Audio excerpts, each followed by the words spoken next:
El tema 2.8 habla sobre los tipos de errores. Ok, los tipos de errores son diferentes, ya que no llevan la misma elaboración, ni el mismo tiempo, ni con las mismas personas, ni en ningún lado es la misma situación. Todo va a depender del lugar y los métodos que estemos usando para que estos se lleven a cabo de otra forma.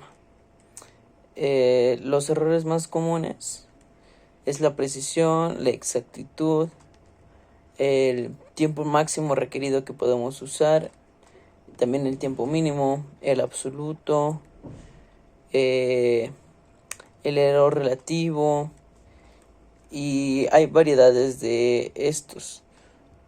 Estos se refiere a como cuando van a entregar algún pedido y tienes cierto tiempo todavía como de atraso de entregar ese pedido.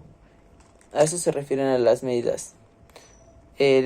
Los instrumentos de medición directa son utilizados para medir cosas, objetos, y la mayoría de estos objetos o instrumentos son la regla del cero, el calibrador Vernier o el micrómetro. Estos se utilizan para sacar áreas de superficies. La regla cero se utiliza efectivamente como mecanismo de la medición lineal. También se incorporan los calibradores deslizables adaptados como para las mediciones lineales, como la regla, y estos también pueden medir como cilindros o tubos. La clasificación de los instrumentos de medición se dividen en diferentes etapas. Hay dos características importantes en estos instrumentos de medición, los cuales son la precisión y la sensibilidad. Los físicos utilizan más la variabilidad de los instrumentos para que estos se lleven a cabo con diferentes mediciones y diferentes precisiones. Los cronómetros o reglas también son utilizadas, como los microscopios electrónicos, los normales y aceleradores de partículas. Los instrumentos de medición sí existen y caen dentro de dos niveles muy amplios, los cuales es la medición lineal y la medición angular. Como bien lo dice, la lineal es para una recta, los cuales parten de divisiones y se podrían encontrar en subdivisiones. También hay directas e indirectas. Y todos estos se llevan con un trabajo clasificado en los instrumentos de la manera siguiente. Para medir la longitud existe el flexómetro, el calibre, micrómetro, reloj comparador e inferiómetro. Esos se utilizan para medir longitudinal. Para medir la masa, la balanza, báscula, espectrómetro y calorómetro. Para medir el tiempo, calendario, cronómetro, reloj atómico, datación y radiómetro. Para medir los ángulos, geniómetro, sextáneo y transportador. Para medir la temperatura, el termómetro, el termopar y pirámetro. Para medir la precisión, virómetro, manómetro, tubo de Pitop, anómetro. Para medir el flujo, el caudilómetro. Para medir propiedades eléctricas se utiliza el electrómetro, amperímetro, galvanómetro, ohmmetro, volímetro, walmetro y multímetro, puentes de Watson y osciloscopios. Los instrumentos ópticos para medir también la magnitud sin clasificación hay varios, los cuales son colorímetro, espectrómetro, contador Geiger, radiómetro, sismógrafo, pH metro, metro, también está pelímetro, medidas Altur, índice de carátula, verificación automáticos, torquímetros, dilámetros, pasa, no pasa y entre otros. Como vemos hay mucha variedad entre estos. Los instrumentos de medición analógicos y digitales son dos, como vemos, y de los análogos determinan las magnitudes y valores, los cuales son variados a un tiempo en forma continua, como la distancia y la temperatura, la velocidad, que podrían variar muy lento o muy rápido según sean el sistema del audio. En los digitales, el término digital se refiere a la cantidad directa, como la cantidad de personas en una sala, cantidad de libros en una librería, cantidad de autos en un estacionamiento y cantidad de productos en un supermercado. Los análogos es más a una cuenta no tan exacta y tan visible como los digitales. Los digitales sí. El calibrador Vernier. Bueno, el calibrador Vernier es un instrumento de medición longitudinal, como ya lo dijimos. Y para utilizarlo es muy sencillo. Las partes son la regla, la pata fija, la pata móvil, las puntas fijas, las puntas móviles, el tubular, los tornillos fijos, los tornillos no fijos y la regla de profundidad. Estas las podemos utilizar para medir tubos, medir lápices, superficies, áreas, ángulos y hay mucha variedad.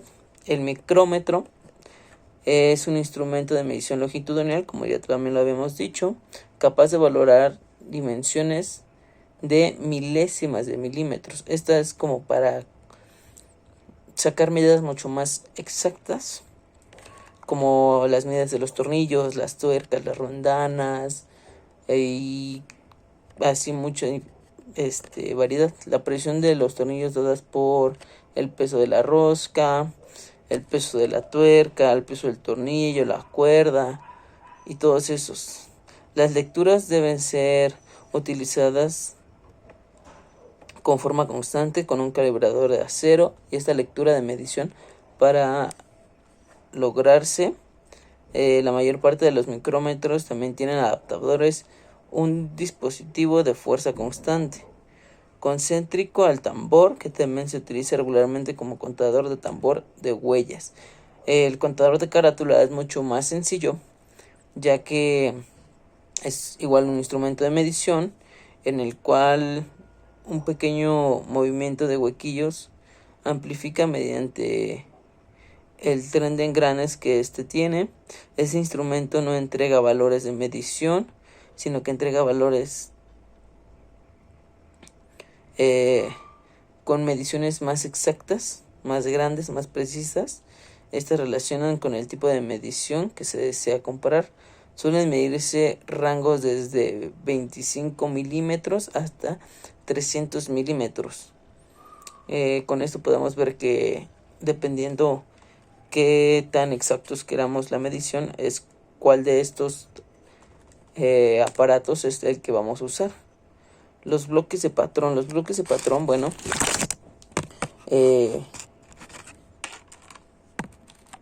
estas se dan con herramientas que efectúan un funcionamiento, las cuales nos permitan dar el seguimiento de sí o no está permitido que éstas se lleven a cabo.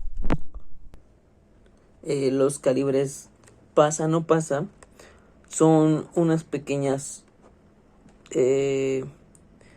calibres fijos a los que limitan la tolerancia de la parte de la aplicación de simplemente atornillar o sujetar las partes que pasan de estas entre sí sin fuerza sobre la longitud de la rosca y que no pasan o sí deben de pasar. Estas determinan como tal el límite de qué tanto permiten y el qué tanto no. 2.8.9 calibrador de altura. ¿Qué es un calibrador de altura? Es un instrumento de medición y trazado que se utiliza en los laboratorios de metrología y de control de calidad. Esto para realizar todo tipo de trazado en piezas, para medir la altura o diferencia de alturas entre planos de diferentes niveles. Un poco de la historia sobre el calibrador es que nace de un invento conocido como el gramil, que es una herramienta que se utiliza en carpintería para marcar líneas paralelas de corte en referencia a una superficie. El inventor de este fue Santos Dumont. Este es creado por medio de la combinación de una escala principal con un vernier para realizar las mediciones rápidas y exactas. Cuenta con un solo palpador y la superficie sobre la cual descansa. Actúa como plano de referencia para realizar las diferentes mediciones. El calibrador de altura tiene una exactitud de 0.001 pulgadas o su equivalente en centímetros. Se leen de la misma manera que los calibradores Vernier y están equipados con escalas Vernier de 25 o 50 divisiones y cuentan con una punta de buril que puede hacer marcas sobre el metal. Hablando un poco sobre las características, sabemos que existen diferentes tipos de medidores de altura, pero estos siempre van a ir en base a un diseño y a las normas con que se tienen que fabricar. La construcción de los medidores de altura es robusta como consecuencia de que la superficie de granito no está integrada al instrumento.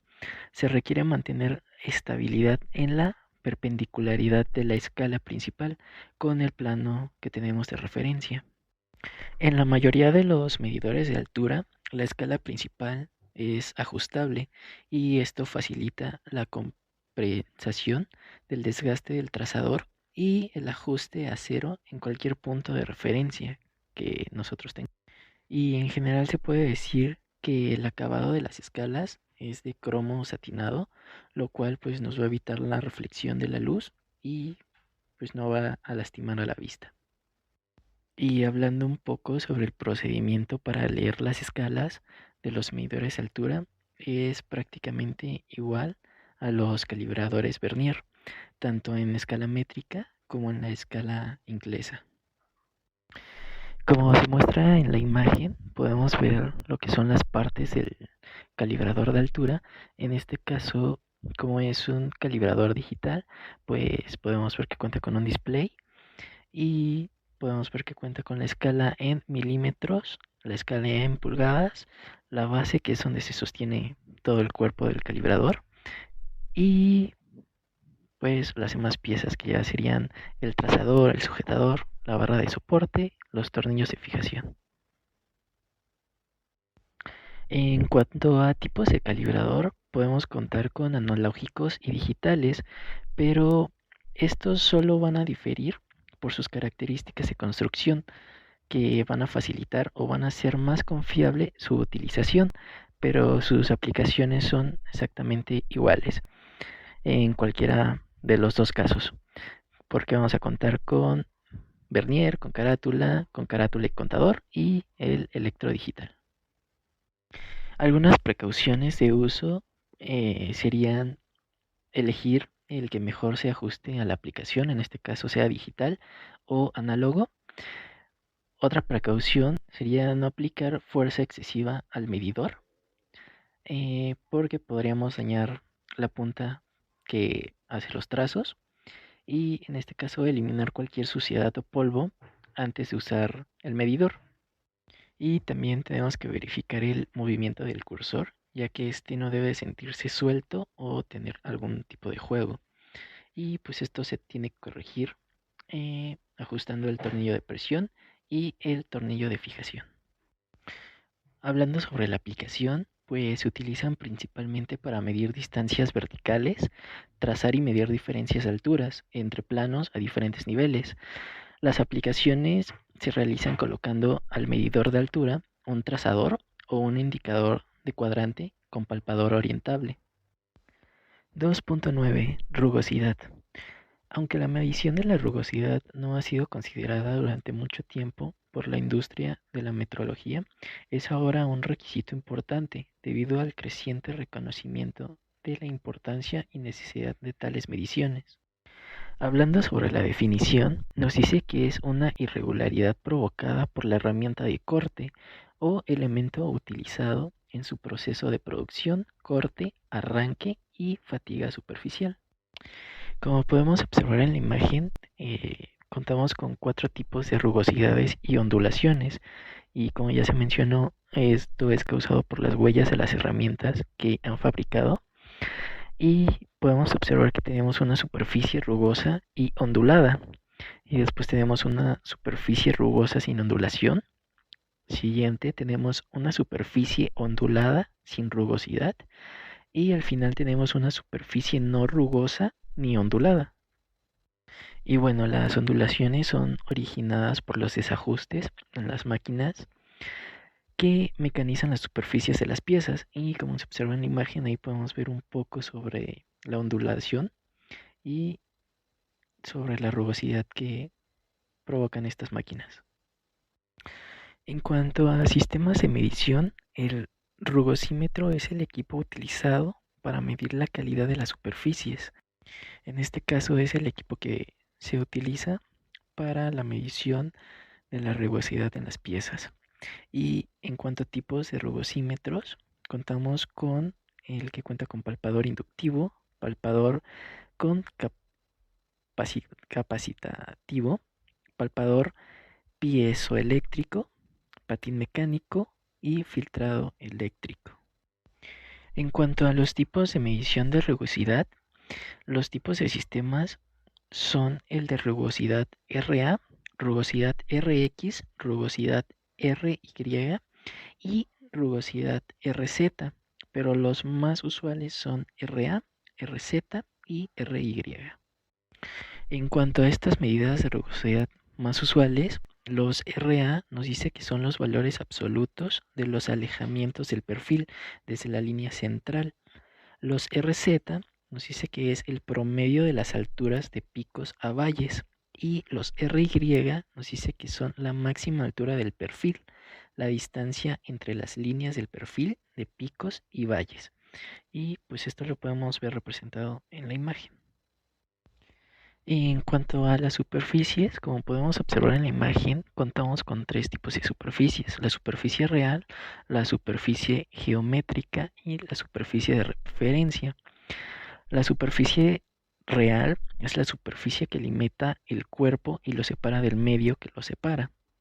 La superficie geométrica, esta superficie ideal cuya forma está especificada por el dibujo y o todo documento técnico. Y la superficie de referencia, esta superficie a partir de la cual se determinan los parámetros de rugosidad. Tiene la forma de la superficie geométrica. Se puede calcular por el método de mínimos cuadrados. En cuanto a los elementos que conforman el símbolo de rugosidad, lo podemos observar en la imagen. El primero pues, es el símbolo básico. El segundo es el símbolo de mecanizado sin arranque de viruta. El tercero es el símbolo de mecanizado con arranque de viruta. Y el cuarto es el símbolo para indicar las características especiales. Y en esta siguiente imagen podemos observar el símbolo completo, donde ya nos indica que A es el valor de rugosidad en micrómetros, B es el proceso de fabricación, tratamiento o recubrimiento, C la longitud básica, D la dirección de las estrías de mecanizado, E sobre medida de mecanizado y F algunos otros valores de rugosidad. Hola, ¿qué tal? Mi nombre es Brian Estrella Martínez. Actualmente estoy cursando el tercer semestre de la carrera de Ingeniería Industrial en el Instituto Tecnológico de Iztapalapa. Bueno, a continuación les hablaré sobre la introducción a la óptica. La parte de la física que estudia la luz recibe el nombre de óptica. La óptica es la ciencia de controlar la luz. La luz es parte de un tipo de energía llamada radiación electromagnética.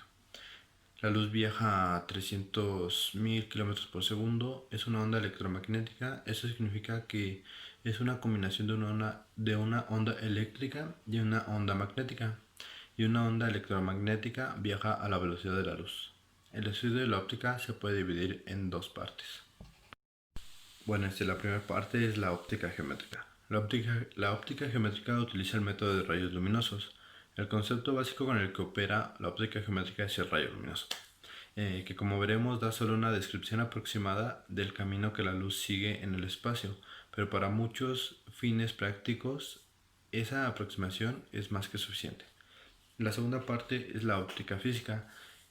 Si no considerábamos la luz como una onda electromagnética, nos sería imposible explicar los fenómenos de inferencia, dispersión, difracción y la polarización de la luz. La parte de la óptica que estudia estos fenómenos se denomina como óptica física.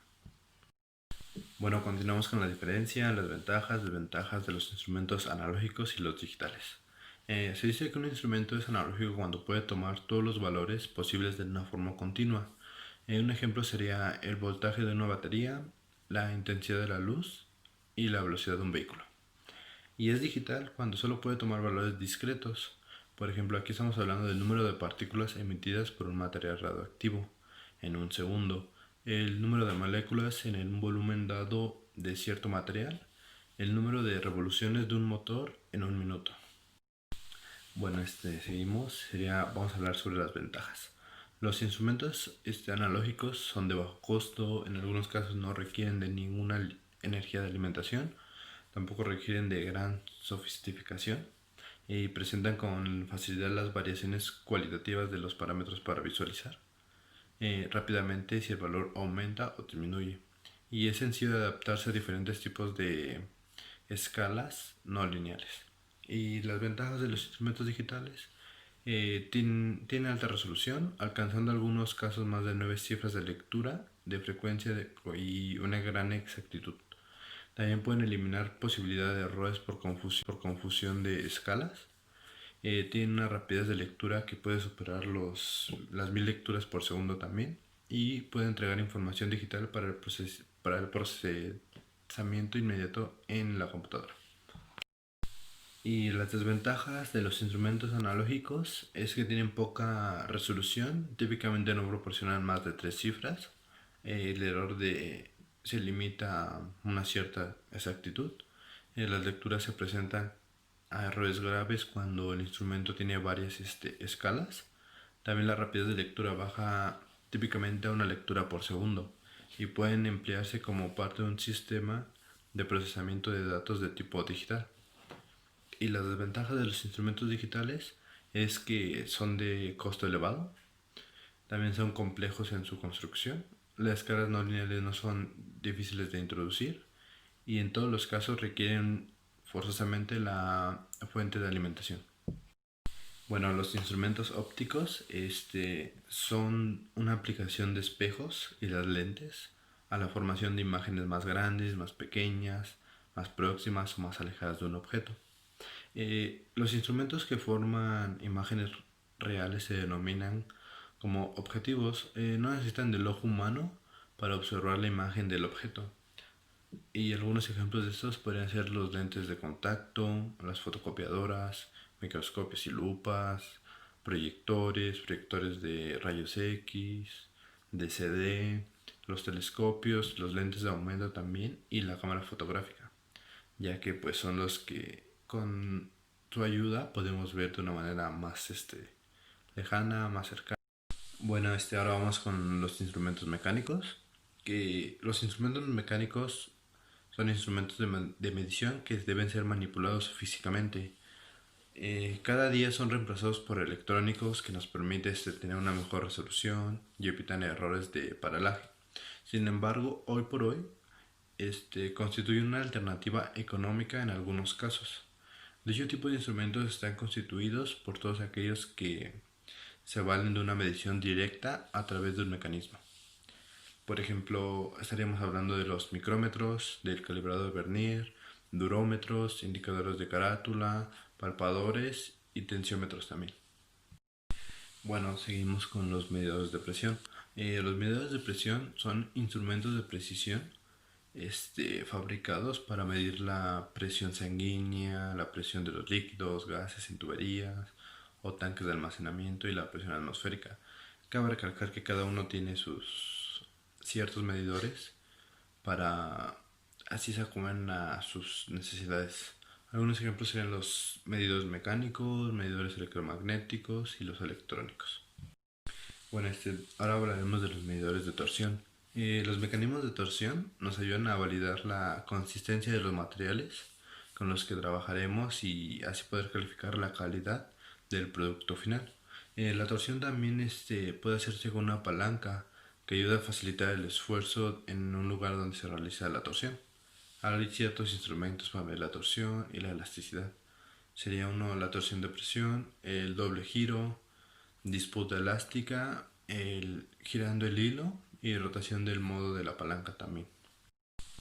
También hablaremos de los medidores de esfuerzos mecánicos que se denominan dinamómetros, un instrumento utilizado para medir ciertas fuerzas. Algún ejemplo sería si un cuerpo está sometido a un esfuerzo de cortadura, cuando sobre él están actuando dos o más fuerzas con direcciones opuestas que intentan reducir su medida en la dirección de la fuerza. O un cuerpo estando sometido a un esfuerzo de flexión, cuando sobre él están actuando una fuerza que produce una deformación. Seguimos con los medidores de dureza. El medidor de dureza es un instrumento de medición analógica que sirve para la determinación rápida de la dureza de una cierta superficie. Un durómetro es un aparato que mide la dureza de los materiales, existiendo varios procedimientos para efectuar así esa cierta medición. Y ya para finalizar, hablaremos de los instrumentos de medición por coordenadas X, Y, Z. Y para eso estaremos hablando de la máquina de medición por coordenadas, que es la máquina de medición por coordenadas empleada por componentes móviles que trasladan a lo largo de guías con recorridos ortogonales para medir una pieza determinada de las coordenadas X, Y, Z de los puntos de la misma. Principalmente la aplicación de la máquina de medición de coordenadas es el medir características geométricas tridimensionales de objetos en general, no importa su tamaño o estructura que tenga, ya que trabajarán tres tipos de coordenadas: las absolutas, las relativas y las polares. Bueno, ahora vamos con los instrumentos mecánicos, que los instrumentos mecánicos son instrumentos de medición que deben ser manipulados físicamente. Cada día son reemplazados por electrónicos que nos permite tener una mejor resolución y evitan errores de paralaje. Sin embargo, hoy por hoy constituye una alternativa económica en algunos casos. Dicho tipo de instrumentos están constituidos por todos aquellos que se valen de una medición directa a través de un mecanismo. Por ejemplo, estaríamos hablando de los micrómetros, del calibrador de Vernier, durómetros, indicadores de carátula, palpadores y tensiómetros también. Bueno, seguimos con los medidores de presión. Los medidores de presión son instrumentos de precisión fabricados para medir la presión sanguínea, la presión de los líquidos, gases en tuberías o tanques de almacenamiento y la presión atmosférica. Cabe recalcar que cada uno tiene sus ciertos medidores para así se acomoden a sus necesidades. Algunos ejemplos serían los medidores mecánicos, medidores electromagnéticos y los electrónicos. Bueno, ahora hablaremos de los medidores de torsión. Los mecanismos de torsión nos ayudan a validar la consistencia de los materiales con los que trabajaremos y así poder calificar la calidad del producto final. La torsión también puede hacerse con una palanca que ayuda a facilitar el esfuerzo en un lugar donde se realiza la torsión. Hay ciertos instrumentos para medir la torsión y la elasticidad. Sería uno la torsión de presión, el doble giro, disputa elástica, el girando el hilo y rotación del modo de la palanca también. También hablaremos de los medidores de esfuerzos mecánicos que se denominan dinamómetros, un instrumento utilizado para medir ciertas fuerzas. Algún ejemplo sería si un cuerpo está sometido a un esfuerzo de cortadura, cuando sobre él están actuando dos o más fuerzas con direcciones opuestas que intentan reducir su medida en la dirección de la fuerza. O un cuerpo estando sometido a un esfuerzo de flexión, cuando sobre él están actuando una fuerza que produce una deformación. Seguimos con los medidores de dureza. El medidor de dureza es un instrumento de medición analógica que sirve para la determinación rápida de la dureza de una cierta superficie. Un durómetro es un aparato que mide la dureza de los materiales, existiendo varios procedimientos para efectuar así esa cierta medición. Y ya para finalizar, hablaremos de los instrumentos de medición por coordenadas X, Y, Z. Y para eso estaremos hablando de la máquina de medición por coordenadas, que es la máquina de medición por coordenadas empleada por componentes móviles que trasladan a lo largo de guías con recorridos ortogonales para medir una pieza determinada de las coordenadas X, Y, Z de los puntos de la misma. Principalmente la aplicación de la máquina de medición de coordenadas es el medir características geométricas tridimensionales de objetos en general, no importa su tamaño o estructura que tenga, ya que trabajarán tres tipos de coordenadas: las absolutas, las relativas y las polares.